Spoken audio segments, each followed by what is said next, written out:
Hey, what's up? It's Tony Campos from Static X, and you're listening to Talk Toomey.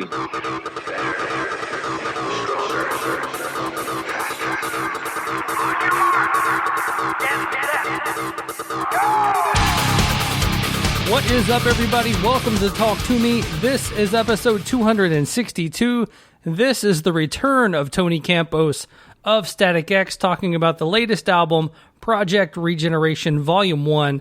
As a long-time Static X fan, I am blown away by the album and hope you guys are too. I was very skeptical of this album. I did not know how I was going to feel about this album, but man, do I love this album.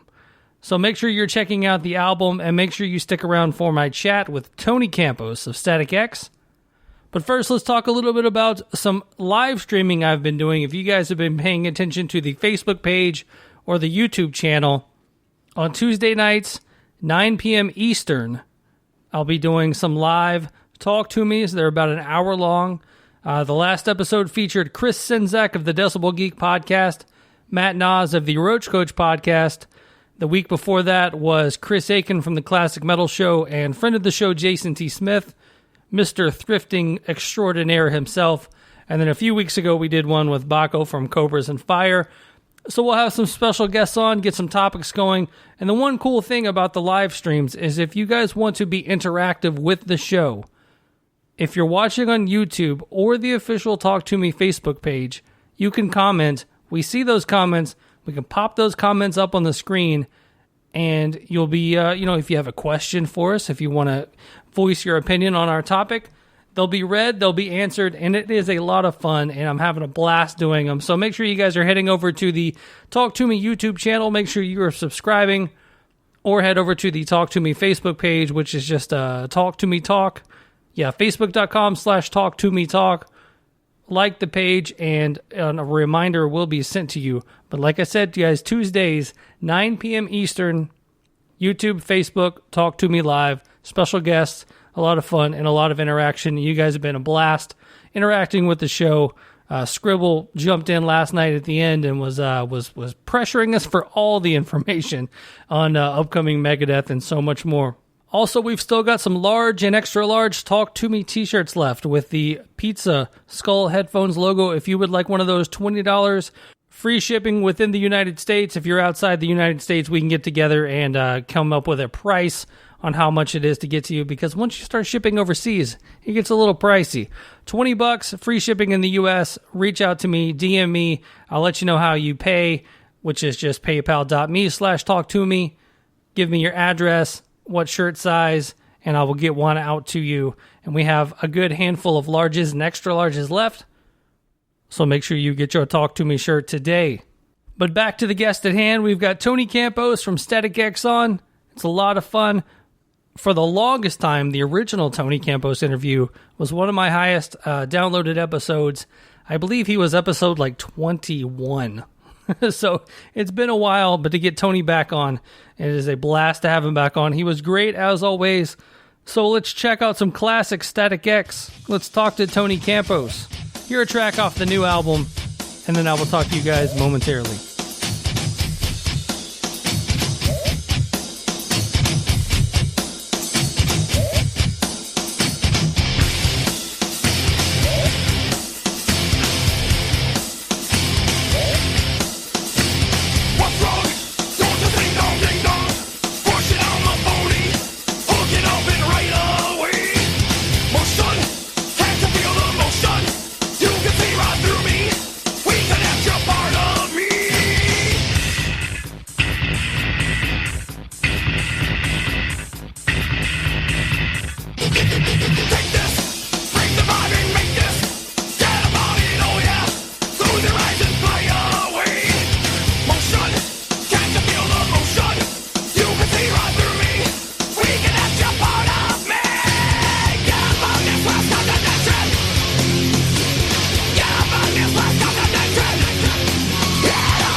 Alright guys, let's welcome back to the show Tony Campos' new album, Static X, Project Regeneration Volume 1, out now. And Tony, man, so happy to have you back on the show. Thanks, man. Good to be back.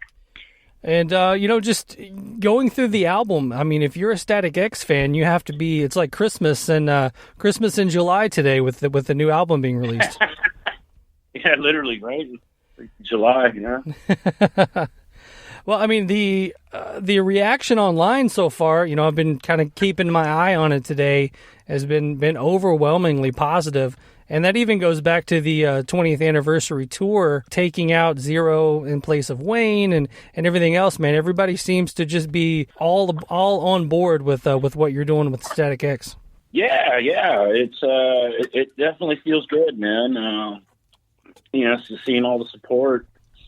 I mean, I knew we had something really cool, really special, and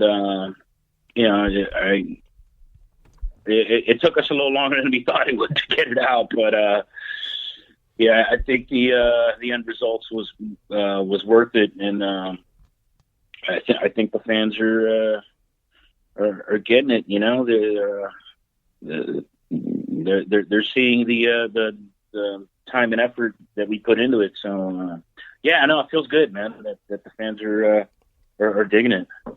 Now, were you nervous kind of putting this all together before the 20th anniversary tour started? Because I think that, this kind of could have gone one of two ways. It was either going to, the way it's turned out, which is very positive, or been just a colossal failure, trying to replace Wayne.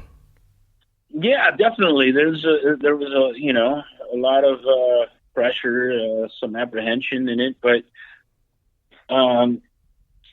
I knew our hearts were in the right place, and if we just followed our hearts, I felt like we could pull this off, and so far so good, Right. I've had many friends go and see the show on tour, which was one of the more extensive tours that I've seen in a long time. Bands talk about going on tour and they release 6 weeks worth of dates, and I feel like Static X was on tour for almost all of last year. Yeah, it didn't start out that way, but it just kind of grew after a while. I mean, initially we were just going to do one run in the U.S., and it just grew from there to overseas. Hit Australia, Europe, the UK, and then we did another run in the U.S. So yeah, it grew beyond anything we initially envisioned for this. So yeah, it's all been a pleasant surprise. Was it the whole deal where you did the initial run and then promoters saw that the fans were into it? So that's when they stepped up with okay, this is going to work? Yeah. And I think even before that, we had already booked, or we're in the process of booking Australia when, before we hit the road for the first U.S. leg. So, I think it was a combination of people seeing the numbers, of fans coming out, and I don't know, maybe it's just the internet hype too. I don't know. I don't know what goes through the minds of promoters other than how much money can I make off this band. Yeah, after a certain point, I'm sure you're just a number and not an entity. Yeah. You're on a spreadsheet somewhere. Right. The one thing kind of looking back on it, the 20th anniversary tour is three of the four guys, obviously Wayne couldn't be there. Do you think Wayne would have participated in a 20th anniversary tour, the way it happened, with just as the four of you together? I certainly like to think so. Had Wayne, gotten sober and distanced himself from the negative influences in his life, I truly believe, and we all truly believe, that Wayne would be here with us, doing this with us. I mean, the Wayne that we all knew from back in the day, he would have been here with us. So for you, did you need Koichi and Ken in the band to do this? Were you was there a scenario where you would have done it with another guitar player, another drummer, and Zero? No. Okay. No way. It's just it had to be, those two guys. We went the furthest back with Wayne, and and Kenny in particular, he went even further back. With the Deep Blue Dream days, in Chicago, and that other band they were in, Stygian. So it had to be those guys. I wouldn't have done it without them. So on to the Project Regeneration Volume 1, once again out now. Going through, how did you get to these vocal tracks? Because I don't know how in the Wayne Static Camp you were towards the end there. Well, there's 3 songs that we recovered. I wouldn't say recovered. That's not the right word for it. I just stumbled on, I guess you could say. A producer, a friend of ours, actually Ulrich, turned me on to these 3 tracks that didn't make the Start of War record, that had Wayne's vocals on, and we recorded like 16 tracks for that record, and those 3 got left behind, and so we revisited those, rewrote all the music because the music kind of sucked on it. Well, that's why they got left off the record, right. But they're normally B-sides and D tracks for a reason. So that's how we came across those. And then there was one song out of the original 5 demos that I first got that had Wayne's vocals on it. And then the last batch we found a mutual friend had in storage, and unfortunately a lot of them were damaged. But we were able to salvage some stuff, but a lot of it was just vocals only. And so, we had the right music underneath Wayne's already recorded melodies and, his vocal performances. So that was a little different way to write, but, it was a challenge, but I think we did a pretty good job with this stuff.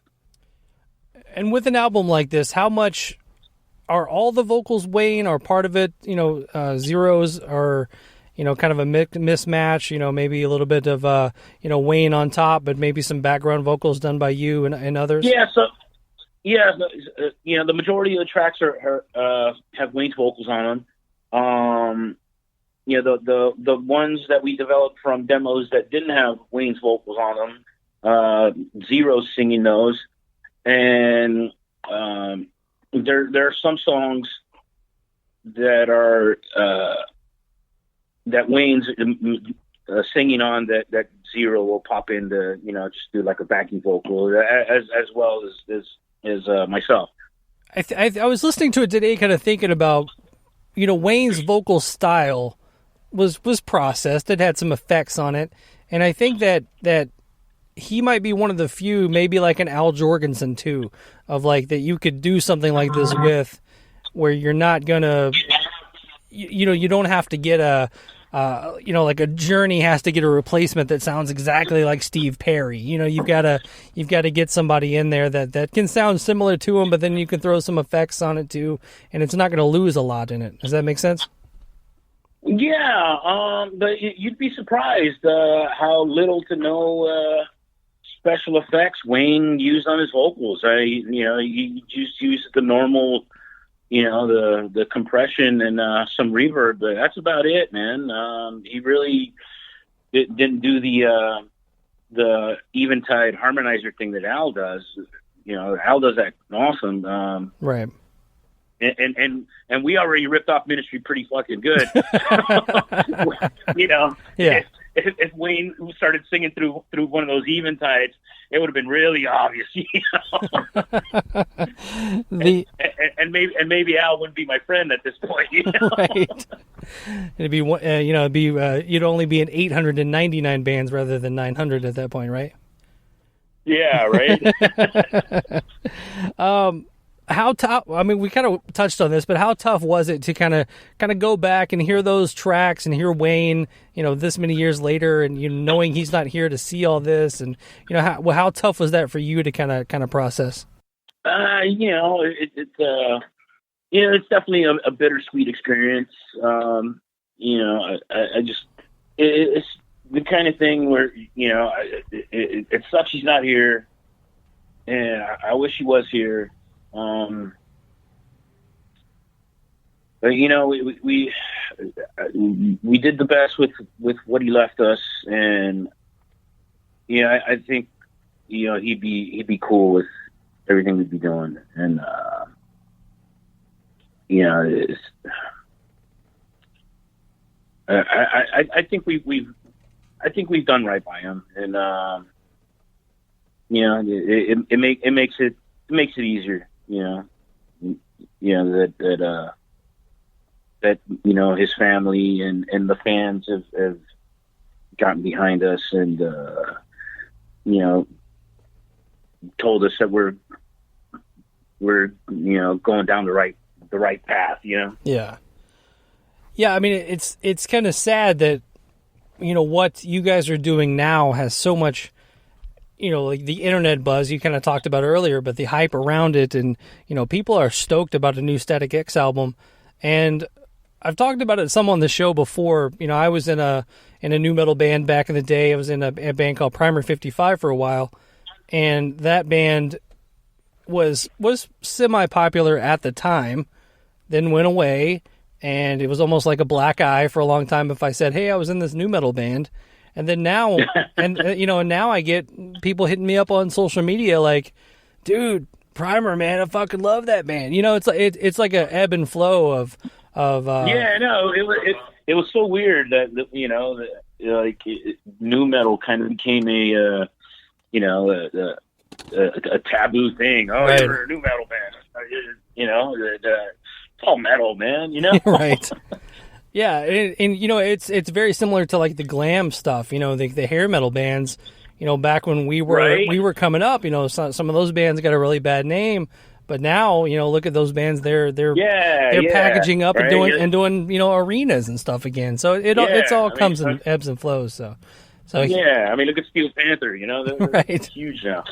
Yeah, right. And so I mean, I guess the sad part of it all is, you know, he kind of went out at a down period where you know, Static X and a lot of the other bands of the era are coming back around and doing very well for themselves, and you know, it's just sad that he doesn't get to see this. Yeah, it's unfortunate, man. It's just cool to see you guys doing it again. You know, it was awesome to see the response to the, you know, the 20th anniversary tour of Wisconsin Death Trip, which is still, you know, even you get those nu metal lists out. And I heard a nu metal list the other day, and the number one nu metal album of all time was Wisconsin Death Trip over the debut from Korn. So there you go. Wow. Yeah. Wow. They were. So, I don't think I would put it there, but hey, thanks. You know, looking back on 20th anniversary tour and 20th anniversary of Wisconsin Death Trip, you know, what was some of your initial reactions to 20 years ago putting out that album and it getting reaction and people digging it back then? Yeah, that was overwhelming at times, but you know, very, very cool experience, and you know, just to see all the fans there at the shows, and just seeing them sing along, and you know, and mosh and bang their heads, you know, it's such a cool feeling, and to be on stage again with Koichi and Kenny, you know, just, and being out on the road with those guys, you know, just brought back a lot of really cool memories, you know, and that's kind of what this was all about, you know, it's just bring back all the memories of the cool times we had with Wayne and each other back in the day. Yeah, that was a really, really cool part of the whole touring experience.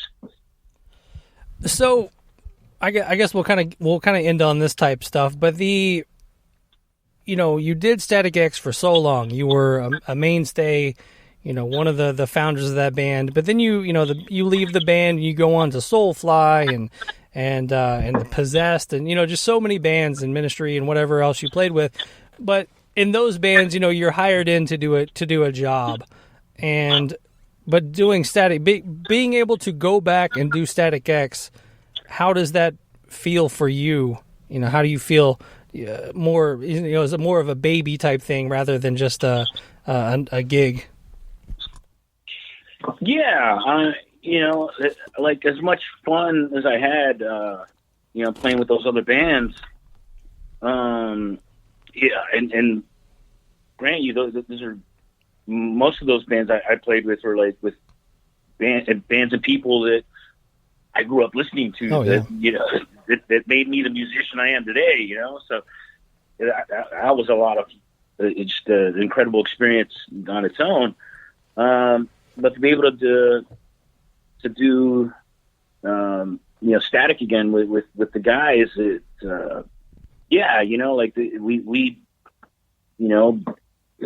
brought this up from the ground up, and to do it with Kenny and Koichi, the guys that helped bring this up from scratch. It's definitely a different feeling, but it's just as cool, if not cooler, because it's something that we did together. Well, Tony, man, I want to appreciate your time today, and I do want to end off this episode with Terminator Oscillator. That's the one track so far that's jumped out at me. Can you tell me a little bit about that song and how that one came together? Yeah, that was developed off of one of the original 5 demos that I got from Wayne, and that was just like a lot of the stuff on that. It was just the one riff and the programming, and it's just cool to remember what it was, and to now listen to it and hear how far it's come, and just like everything else, we were able to take the raw bones that Wayne left behind and made something really cool. So it's just really cool to hear the finished thing after all the work you put into it,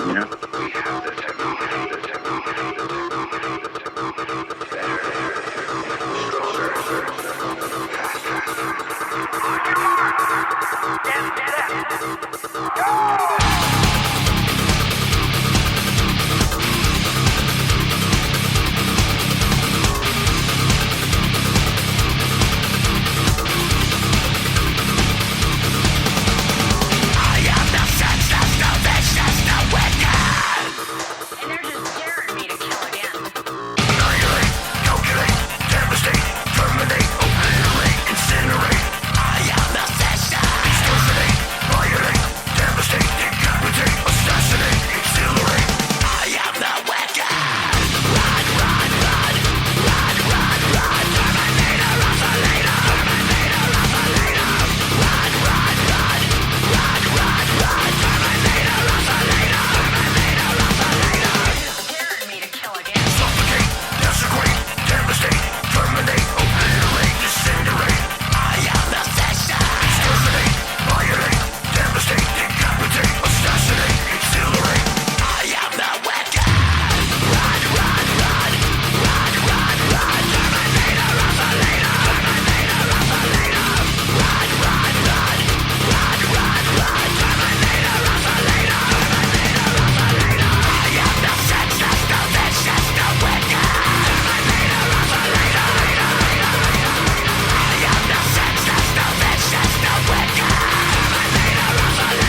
All right, huge thank you to Tony Campos from Static X for taking the time. Thank you guys for listening each and every week. Make sure you are rating, reviewing, subscribing, letting your friends know that you are listening to the Talk Toomey podcast. That will be much appreciated. Head over to Facebook or YouTube Tuesday nights, 9 p.m. Eastern, to check out the live show. Comment, get involved. It is the most interactive we can be in 2020 here. And until next week, where my guest will be Jeremy Spencer, former drummer of Five Finger Death Punch, current vocalist of Psychosexual. He is on. It is a great chat. Go down the Five Finger Death Punch rabbit hole. Talk about what he's doing now. It's an all-around great chat. If you are a fan of the band or a fan of good conversation, make sure you are back next week with Jeremy Spencer and myself. So for the Talk Toomey podcast, I've been Joshua Toomey, and I will talk to you guys soon.